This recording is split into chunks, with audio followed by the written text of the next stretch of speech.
How do states accumulate power and how do they construct hegemony? Is economic power the prime determinant of the character of global politics? To answer these questions, I'll first explain the concept of hegemony and find all the factors that give power to states. I would give the opinion that the main factor is economy and that all the other factors derive from economic power. This concept is supported by the historical materialism by Karl Marx, who theorized that whoever imposes itself on an economic level controls all the other aspects. He posits that the economic base of a society fundamentally influences the development of all other social institutions and ideologies. This means that the way a society organizes its economic activities deeply impacts its political, legal, cultural, and ideological systems. To go deeper in this, I chose the article Historical Materialism and the Role of the Economic Factor by Maurice Dobb, as it discusses the thesis developed by Karl Marx and Friedrich Engels. The central idea is that the development of society is primarily shaped by economic factors. Marx and Engels argue that the class struggles arising from economic relations are the main driving force behind historical changes. The text also emphasizes that historical materialism is not a rigid deterministic framework and does not negate the influence of ideas or human agency. Instead, it provides a method for studying history by considering the dynamic interplay between economic structures, social relations, and ideological factors. Then I would analyze Gramsci's concept of hegemony to better understand the topic. It identifies that power held by the ruling class is not reached through force or coercion, but through the sharing of ideas that become accepted from the subjugated classes, because the individuals of power manipulate their common sense. To apply this concept to international relations, I chose an article by Robert Cox, as it adds alternative determinants in constituting an hegemony. Despite economy being important, some other factors are relevant as well. A key aspect of hegemony is the ability to gain consent of subordinate states to accept the dominant ideology. This is achieved through cultural and ideological means rather than pure coercion. In international relations, hegemonic power may use diplomacy, international institutions, and cultural influence to garner support for its agenda. He emphasizes that Gramsci's notion of hegemony extends beyond military and economic dominance and encompasses the ability of a dominant group of states to shape the prevailing ideas, beliefs, and norms. This ideological leadership is crucial for establishing and maintaining hegemonic power. I would then provide another article that explains the concept of hegemony, which is State, Power, and Hegemony by Said Yilmaz. I chose it as it aims to reveal the essential conditions for nation-states to maintain their existence and secure their interest in the evolving world order.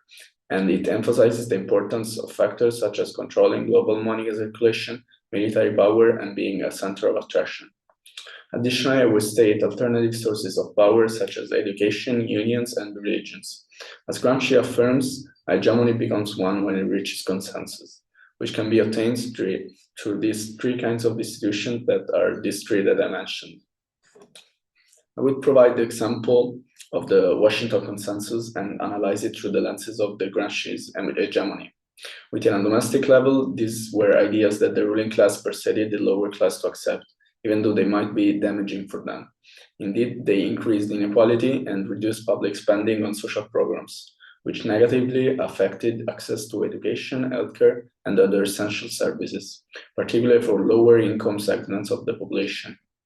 In this spread of ideas, the ruling class was behaving in their self-interest, because as Gramsci affirms, their role is to maintain power and dominance through cultural and ideological means.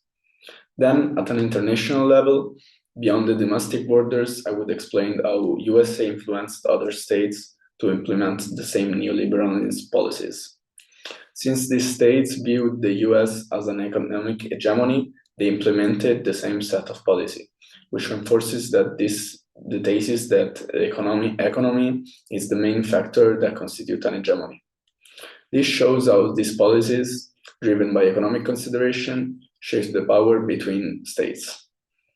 The implementation of neoliberalist policies can consolidate the economic power of dominant states, leading to increased inequality and poverty in poorer countries. I chose the article How Have the Washington Consensus Reforms Affected Economic Performance in Sub-Saharan Africa by Belinda Chibon, Brahima Sangafwa Coulibaly, and Ngozi Okonjo-Iweala, as it supports the statement explaining how these reforms affected African countries' economy. Focuses particularly on Ethiopia, Senegal, Nigeria, and Uganda. And then I would provide the article Superpowers Are Forsaking Free Trade by Ngari Woods, because it gives a broader analysis of how free trade damages poor countries. The other proposes that for developing economies, a strategy for non-alignment could be the most effective approach, as it would allow these countries to safeguard their interests and project their own values on an international stage. I will then give an example of countries following the US policies in the Argentinian neoliberalism reforms under Carlos Menem. His approach led to reduced social spending, job losses, and increased inequality, ultimately deepening poverty at the domestic level.